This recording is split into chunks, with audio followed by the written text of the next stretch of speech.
It's frustrating because I just want it to work so I can eat burritos.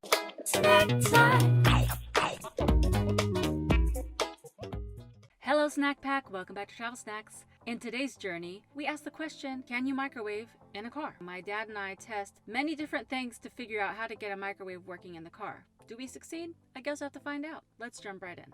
Okay, I got my new cooler from Amazon and I got my microwave. I'm gonna make a different video on the cooler as like a test, but I want to test out the microwave in my car. But first, we're gonna do a quick test in my dad's camper just to make sure things don't blow up.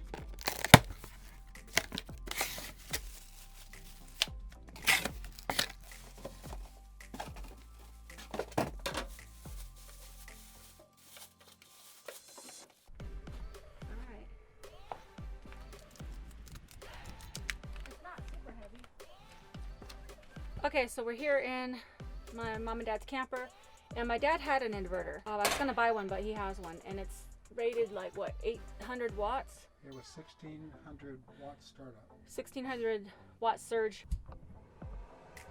Oh, we got power. Plug that into the inverter, which would be in my car. Oh, it beeped.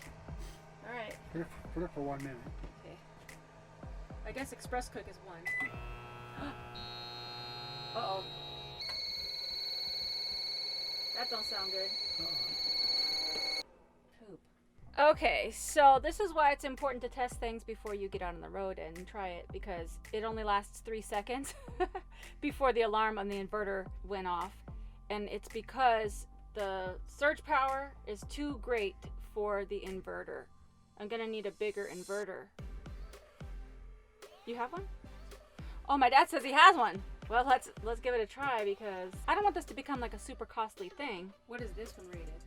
1500 twice. What do you mean 1500 twice? So 1500 and then 3000 surge? Probably. Whoa. That should definitely work. All right, moment of truth. Unless it's because of the sine wave. Well, go ahead. No, mess you up. What? No, it doesn't even. Well, now I don't know what to do. I got an idea. I wonder if a truck has a. Probably did the same thing. Maybe. Oh yeah, thought you were gonna say something profound. No.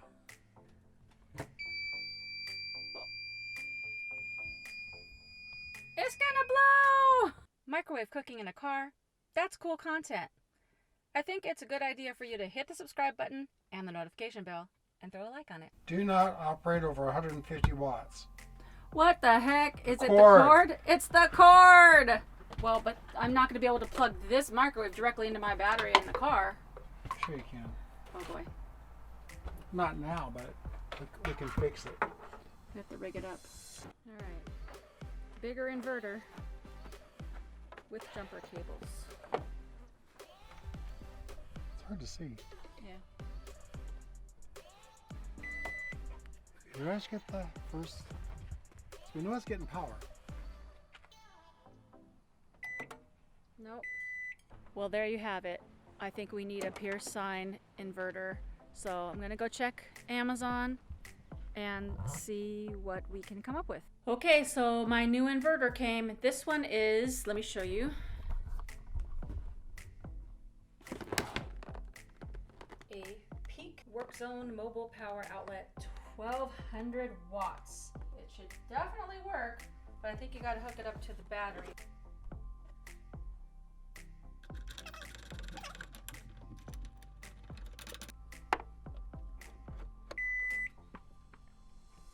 Okay, let's do just for a test. Let's do 1 every 3 minutes. Let's do 1 minute, see if it even.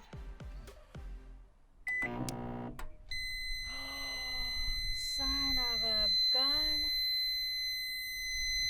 Red fault. Red fault. What the heck is going on? I don't understand. Me neither. And now it's not working. Oh, great. Now you broke the microwave. I swear they're not. We plugged the microwave into the wall in the house and it still works. Shizzles. I dropped No, don't tell me you dropped something. I dropped the red cap. Don't tell me you dropped the red I dropped the red cap. Oh no. It's supposed to make a noise? I don't think so. I'm Okay, I'm worried about your car starting now. Oh, great. This didn't even beep. That's not even on. The heck? Maybe it takes time. What if the car has to be running? I think this is defective. I think I hear a fan trying to come on. Well, there was rattling. No, but I know, but put your ear next to it and turn the switch on and off. You hear a fan trying to start. Oh, yeah, that seems dead. There. I saw this come up like this. Okay. Oh, no, maybe that was a shadow.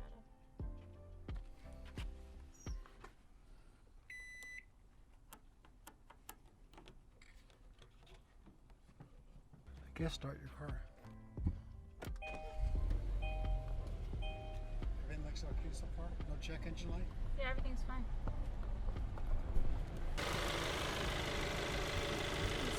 It's showing that it's on. Nope. So far, nothing is working to power this microwave, and it's frustrating because I just want it to work so I can eat burritos. So I don't have to spend so much money at the drive-thru every day of my journey. I guess this is why people don't have microwaves in their car. Maybe because my car is a push start. Maybe that has something to do with the battery. I don't know, I'm just making that up. I need to talk to a mechanic or somebody. Went to Harbor Freight, spent $140 to get this. Jupiter 2000. 2000 watt, 4000 watt peak. This a better flippin' work for I don't know what. I really don't know what after this if this doesn't work. All right, 2000 watt power inverter. Moment of truth. You gotta plug it in. You gotta hold it. Oh. Got it? Yeah. Okay, well, it beeped right away. Push the number 1. How about push popcorn? Whatever. Now push start. Oh. Power. Not even using half. It's working. Can't really see it. We really need to put a glass in. We know that it works. And that's about right. They say we're going to use more than 700 watts. It's probably using about 1,000 watts. Yeah. So this whole time the problem was we didn't have enough power. I'd say with the heavier cables it's going to be 100%. But now we got to figure out how to hook it up. Okay, so finally we got the microwave to work in the car, I should say, with the battery, with a 2000 watt inverter. That was like $140. Now that did not include cables. The cables that you would need to use in order for it to work properly are like this big. And they're another $30 to $50. So now let's calculate. You got $140 for the inverter, about $70 for the microwave, and now let's just say $40 for the cable. I don't want this to become like a super costly thing. Then I would have to have my dad drill a hole this big, well, probably this big, because you would need to have that inverter connected to the battery and string those cables underneath the floorboard so that I could put my microwave on the front passenger seat. Is it worth it? No, it's not worth it for me for the money. It's also not worth it for me to drill a hole in my floorboard, knowing that I'm going to be getting a van eventually and I'm going to have to trade in this car. So I opted to not use the microwave in the car after all. It was just too much hassle. So what am I going to do now? Well, I'm back to my Hot Logic Mini. I did look at I think it's called the Road Pro. That one heats up to 300 degrees, but also there's a lot of problematic things with that. First thing being there's no real like lid inside. So if you put something kind of liquidy, it'll just spill. It will tip. If it tips over, things inside will spill. It's also very hot, so I didn't really want to mess with that in the car. So this Hot Logic Mini, real quick, just in case you're looking for solutions. I got these on sale, 2 for $50, which I really didn't want to buy 2, but it was on sale because one of them is like $30. It came with the glass Pyrex dish, and all this thing is it's basically a slow cooker with a heating pad. This heats up to 165 degrees, so you can cook in glass, aluminum, like aluminum pans or aluminum foil. You can cook in plastic, Ziplocs, whatever. It's not going to really burn because it's only heating up to 165. I used this a couple times on my last journey.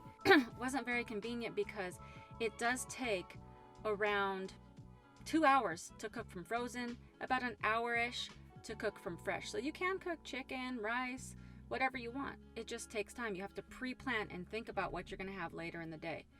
You can also do drive-thrus, takeout, and all these other things. Or if you don't really feel like you need hot food, you could just focus on getting a cooler and just eating fresh foods or going into the store every day.